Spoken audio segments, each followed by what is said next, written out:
Hello students, आप लोगों को फिर से स्वागत है एलिमेंट्स एजुकेशन के एक न्यू से वीडियो में। तो जैसा कि आप लोग जानते ही हैं कि अभी हमारा चल रहा है क्लास 9 का एक बहुत ही इंटरेस्टिंग सीरीज, जिसमें कि हम लोग डेली के डेली आप लोगों के जो नेक्स्ट मंथ में हैप्पी एग्जाम आने वाले हैं उसमें जो जो चैप्टर्स आएंगे उनके 5 मोस्ट इंपोर्टेंट क्वेश्चन को हम चैप्टर वाइज खत्म करते जा रहे हैं। इसके दो पहले क्लासेस में मैं ऑलरेडी आपका नंबर सिस्टम हो गया या फिर आपका दूसरा मतलब कि वो चैप्टर हो गया, ठीक है। इस तरह के ऑलरेडी हमने दोनों चैप्टर्स को खत्म कर चुके हैं, ठीक है। जैसे कि पॉलिनोमियल हो गया, नंबर सिस्टम हो गया, इनके 5 मोस्ट इंपोर्टेंट क्वेश्चन जो बहुत बार आते हैं एग्जाम में और सबसे ज्यादा इंपोर्टेंट होते हैं, उन सभी को हम इसके पिछले क्लासेस में खत्म कर चुके हैं। तो आज हम क्या करेंगे, एक नया सा चैप्टर जो कि है कोऑर्डिनेट ज्योमेट्री। इसके मैं 5 इंपोर्टेंट क्वेश्चन बताऊंगा और इसके साथ ये भी बताऊंगा ये क्वेश्चन सारे कितने कितने मार्क्स के तुम्हारे एग्जाम में आ सकते हैं। ओके, तो देखो सबसे पहले उसने क्या दिया है, सॉल्व फॉर एक्स। यहां पे तुम्हें क्या करना है, एक्स के वैल्यूज को निकालना है। मुझे पता है तुम्हें ये क्वेश्चन बहुत ज्यादा इजी लग रहा होगा एक्स के वैल्यूज को निकालने के लिए, और ये बहुत ज्यादा इजी भी है। इसलिए एग्जाम में इस तरह का क्वेश्चन ज्यादा से ज्यादा 1 मार्क का ही आएगा, इससे ज्यादा नहीं आएगा। ओके, तो देखो इसको कैसे सॉल्व करेंगे, पहले मल्टीप्लाई कर दो एक्स इंटू एक्स तो एस स्क्वायर, एक्स इंटू 3 तो प्लस 3x, 1 इंटू एक्स तो प्लस एक्स, 1 इंटू 3 तो plus 3, x into x S square, x into -1 तो -x, 4 इंटू एक्स तो 4x, 4 इंटू -1 तो -4। यानी कि यहां पर हम लोगों ने क्या कर दिया, डिस्ट्रीब्यूटिव प्रॉपर्टी के मेथड से हमने क्या कर दिया, इन सभी को मल्टीप्लाई कर दिया और ब्रैकेट को ओपन कर दिया। अभी क्या करना है, देखो S square 3x plus x तो हो गया 4x, ये हो गया 3, यहां पे S square -x plus 4x तो ये हो जाएगा प्लस 3x, ये हो जाएगा -4। अभी क्या करता हूं, सारे x वाले टर्म को इस साइड में ले आता हूं।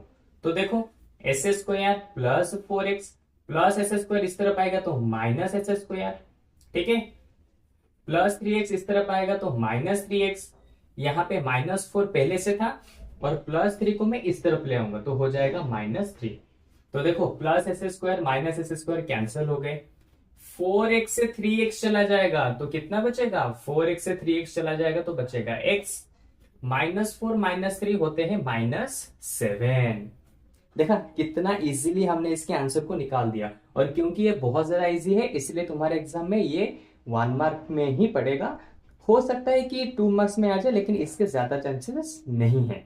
ओके, अच्छा अब देखो नंबर 2 में दिया है find at least 3 solution for the following linear equation in 2 variables. In 2 variables वाला जो इक्वेशन है इनके तुम्हें 3 अलग अलग सॉल्यूशन को ढूंढने पड़ेंगे। ओके, और मैंने पहले ही कहा था हमारे क्लास 9 के कोऑर्डिनेट ज्योमेट्री वाले वीडियोस को जब मैं बना रहा था, यानी कि जब क्लासेस ले रहा था, इसके मतलब कि इंट्रोडक्शन वाले क्लास में मैंने ऑलरेडी कहा है कि अगर एक लीनियर इक्वेशन है और उसमें 2 वेरिएबल्स हैं तो उसके सॉल्यूशन इनफाइनाइट होते हैं, यानी कि इतने सॉल्यूशन तुम गिन नहीं पाओगे। ओके, तो उन्हीं में से हमें कुल मिला के 3 सॉल्यूशन को यहां पे ढूंढ के लिखना पड़ेगा, जो कि बहुत इजी है। और इस टाइप के क्वेश्चन को लगभग 3 मार्क्स के आ जाते हैं तुम्हारे एग्जाम में। ओके, अगर ये आएगा तुम्हारे एग्जाम में, जो कि डेफिनेटली आएगा ही आएगा, ठीक है, क्योंकि सबसे ज्यादा इंपॉर्टेंट है, तो ये वाला क्वेश्चन तुम्हारे एग्जाम में 3 मार्क्स का ही आएगा, ठीक है, उससे कम में नहीं आएगा। तो देखो कैसे करना है, सबसे पहले मैं यहां पे एक बॉक्स बनाऊंगा।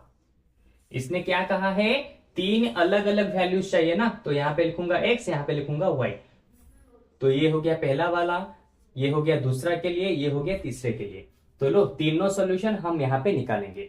तो सबसे पहले मैं क्या करूंगा, लेट x इक्वल टू 1। अगर मैं x को 1 लेता हूं तो देखेंगे y का वैल्यू यहां पे कितना निकलेगा, तो 5 इंटू 1 हो जाएगा 5 प्लस 3y इक्वल टू 4। 5 इस तरफ आके हो जाएगा माइनस, तो 4 माइनस 5 तो 3y हो जाएगा 4 माइनस 5 यानी कि -1, और y हो जाएगा -1/3। तो y का वैल्यू निकल गया -1/3। ये है हमारा पहला सॉल्यूशन। फिर क्या लेट करते हैं, let x equal to 0। X को अगर मैं 0 रखूंगा तो 5 इंटू 0 0 हो जाएगा, बचा कौन 3y equal to 4, y equal to 4/3। तो लो, जब मैंने x को 0 लिया था तब मुझे y मिला 4/3। ये हो गया हमारा दूसरा सोल्यूशन। देख रहे हो कितना इजीली निकल रहा है यहाँ पे। ठीक है, अब क्या करेंगे, फिर x को कोई और नंबर लेट करो, तुम कितने 12, 10, 1000 कुछ भी लेट कर सकते हो। उसी तरह से y को चाहो तो भी तुम लेट कर सकते हो। कैसे, मैं लेट करता हूं यहाँ पे, लेट y इक्वल्स टू 1, तो y को 1 ले जाऊंगा।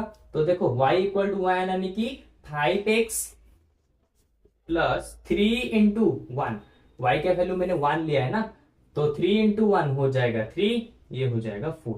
तो 5x, ये प्लस 3 इस तरफ जाके 4 माइनस 3, तो 5x हो जाएगा, 4 से 3 जाएगा तो बचेगा 1, और x हो जाएगा 1/5। तो x का वैल्यू यहां पे निकल गया 1/5।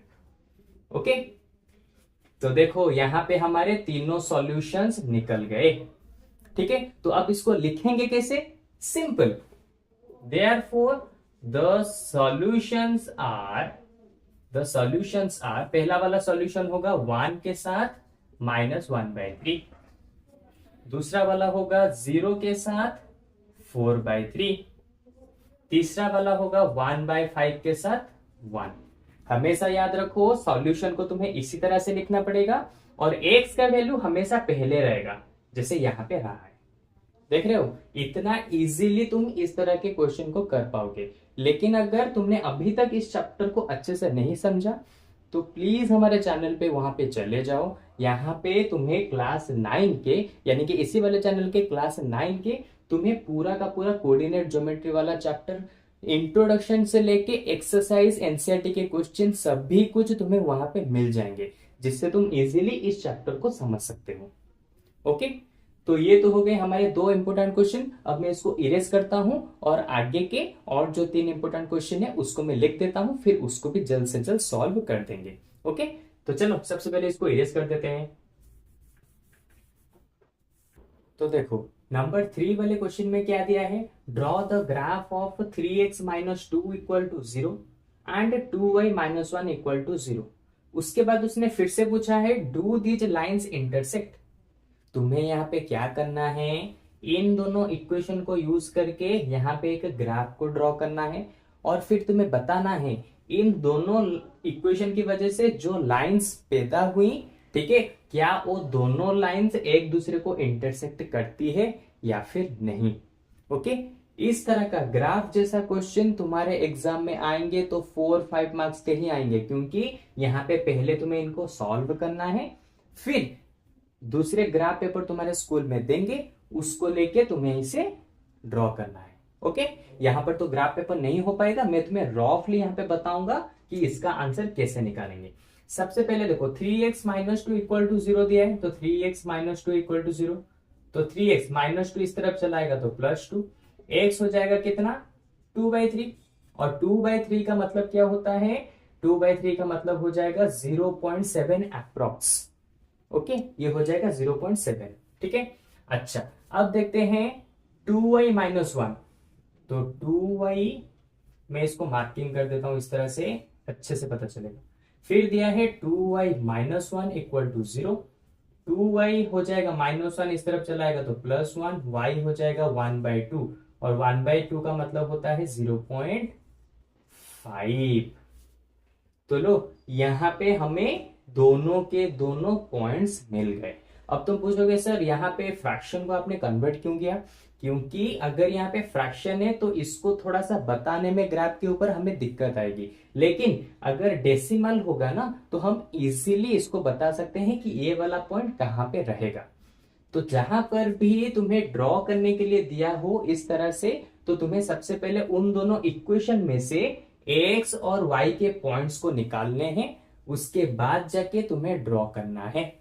ठीक है, इस वाले इक्वेशन के लिए एक लाइन बनेगा और इस वाले इक्वेशन के लिए एक अलग लाइन बनेगा। ये मत सोचना इन दोनों को मिला के एक ही लाइन ड्रॉ कर दोगे, बिल्कुल नहीं, ये अलग लाइन बनेगा, ये वाला भी अलग लाइन बनेगा। ओके, फिर देखो मैं यहां पे ग्राफ को ड्रॉ कर देता हूं,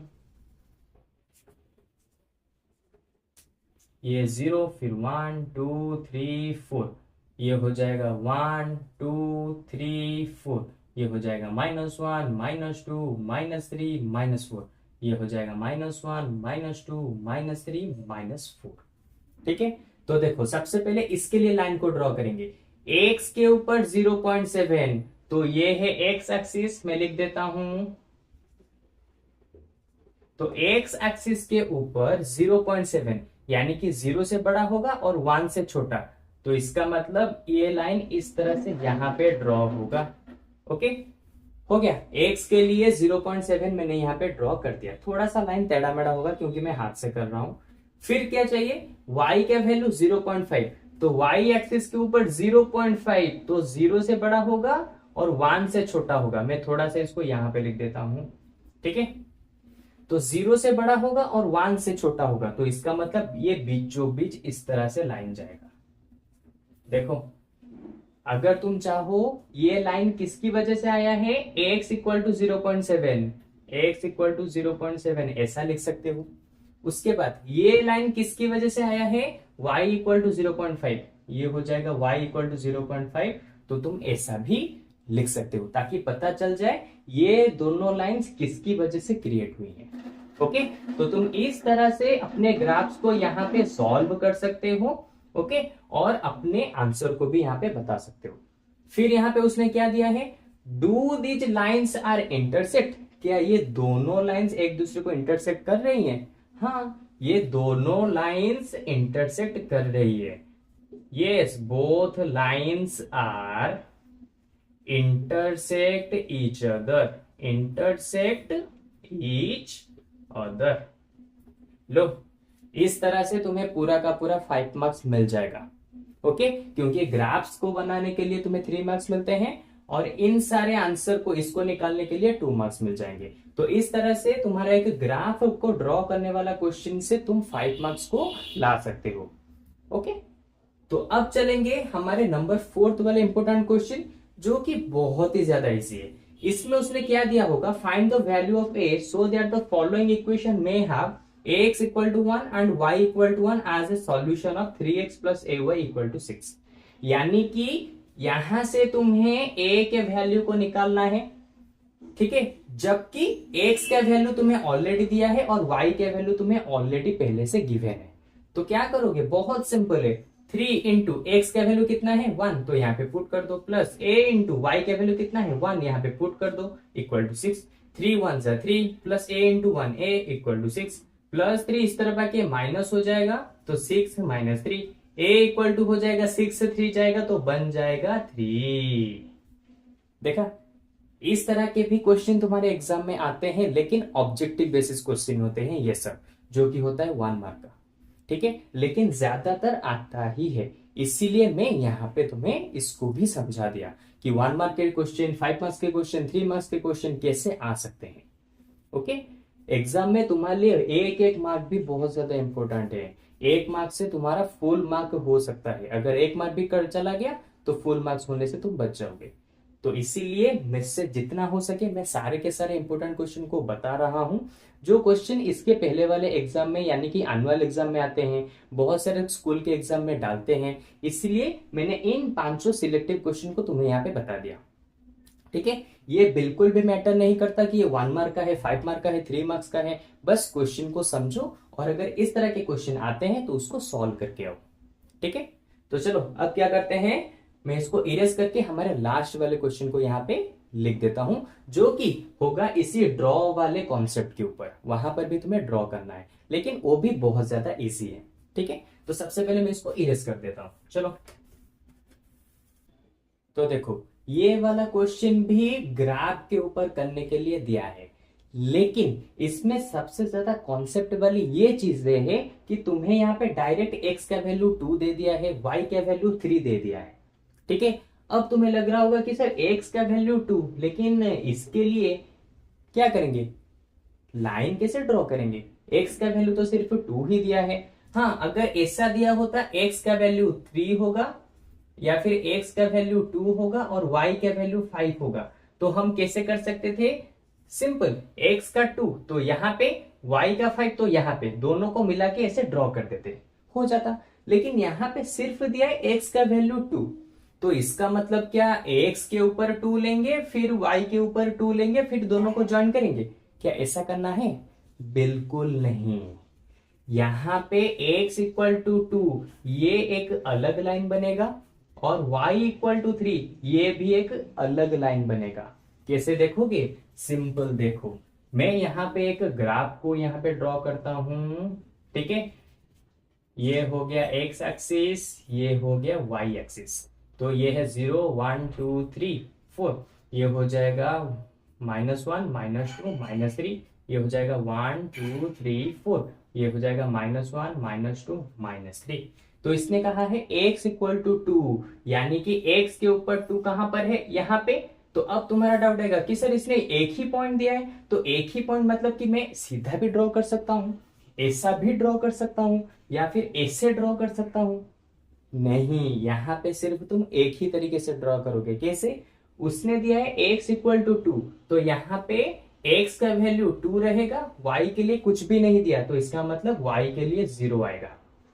ओके, तो x का वैल्यू 2, यानी कि तुम्हें यहाँ पे सीधे इस तरह से पैरेलल लाइन को ड्रॉ करना है जो कि y को बिल्कुल भी टच नहीं करेगा। क्यों? क्योंकि अगर इसने y को टच कर लिया तो यहाँ पे y का कुछ वैल्यू निकल जाएगा, लेकिन इसने तो यहाँ पे y के वैल्यू 0 दिया है, इसलिए हम इस लाइन को इसके साथ टच नहीं कराएंगे। उसी तरह से y के वैल्यू 3 दिया है। ओके, तो देखो यहाँ पे एक दूसरा वाला बनाता हूं ताकि तुम्हें कंफ्यूजन ना हो। ये होगा 0 1 2 3 4, ये होगा -1 -2 -3, ये हो जाएगा y, ये हो जाएगा x, ये हो जाएगा 1 2 3, ये हो जाएगा -1 -2 -3। इसने क्या दिया? देखो y का वैल्यू 3, इसका मतलब x 0 होगा, और y का वैल्यू 3, x के लिए कुछ नहीं दिया ना, तो इसका मतलब x का वैल्यू 0 लेना है। तो कैसे करेंगे? देखो y का वैल्यू 3, तो y के ऊपर 3 कहां पर है? यहाँ पे। तो यहाँ पे हम ऐसे पैरेलल लाइन एक ड्रॉ करेंगे जो कि पैरेलल होगा x एक्सिस के साथ। अगर तुमने ऐसे टेढ़ा ड्रॉ कर लिया तो इससे दिक्कत क्या आएगी? ये लाइन x एक्सिस को टच करेगा, और x एक्सिस को टच करेगा मतलब इस लाइन के लिए x का कुछ वैल्यू निकल जाएगा, लेकिन यहाँ पे उसने दिया है x का वैल्यू 0 होना चाहिए, यानी कि x का वैल्यू कुछ नहीं होना चाहिए, इसीलिए तुम्हें यहाँ पे लाइन को ऐसे ही ड्रॉ करना है। ओके, मुझे पता है कि तुम्हें लग रहा होगा कि हाँ ये तो हमें पहले से पता था, लेकिन बहुत सारे बच्चे ऐसे होते हैं जिनको डाउट रहता है कि क्या हम x का वैल्यू 2 दिया है, इसका मतलब x के ऊपर 2 और y के ऊपर 2, इन दोनों को मिला के ऐसे ड्रॉ कर दे? बिल्कुल नहीं। बस इसी तरह के कंफ्यूजन को दूर करने के लिए मैंने ये लास्ट वाला ग्राफिंग वाला क्वेश्चन तुम्हें अभी समझा दिया। गलती से भी ये वाला गलती मत करना। यहाँ पे उसने 2 अलग अलग इक्वेशन दिए हैं, जितने इक्वेशन उतने लाइंस, एक इक्वेशन के लिए एक लाइन, एक और इक्वेशन के लिए एक और लाइन।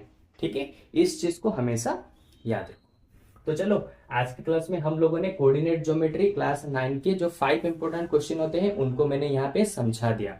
तो अब मुझे लगता है कि तुम्हें इसके ऊपर कुछ भी डाउट्स नहीं होंगे, लेकिन फिर भी अगर इसके ऊपर कुछ भी डाउट बच गए हो तो सिंपली हमारे वेबसाइट के ऊपर जाओ और वहां पे हमारे फ्री लाइव क्लासेस को ज्वाइन कर लो, जहां पे मैं तुम्हारे साथ डायरेक्टली बात करके तुम्हारे सारे के सारे डाउट्स को क्लियर कराऊंगा, और हम दोनों मिलके इस वाले हैप्पीली एग्जाम को एक साथ बहुत अच्छे से कंप्लीट करेंगे और मतलब कि बहुत अच्छे से मार्क्स लाएंगे।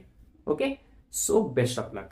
तो चलो अब मिलते हैं इसके एक नेक्स्ट वाले सीरीज, यानी कि इसके एक नेक्स्ट वाले क्लास में, जहां पे मैं तुम्हारे क्लास 9 के हैप्पीली एग्जाम में इसके आगे जो चैप्टर्स हैं जो आने वाले हैं उसके 5 question, important question chapter wise मैं तुम्हें बताते जाऊंगा। ओके, तो चलो बाय बाय।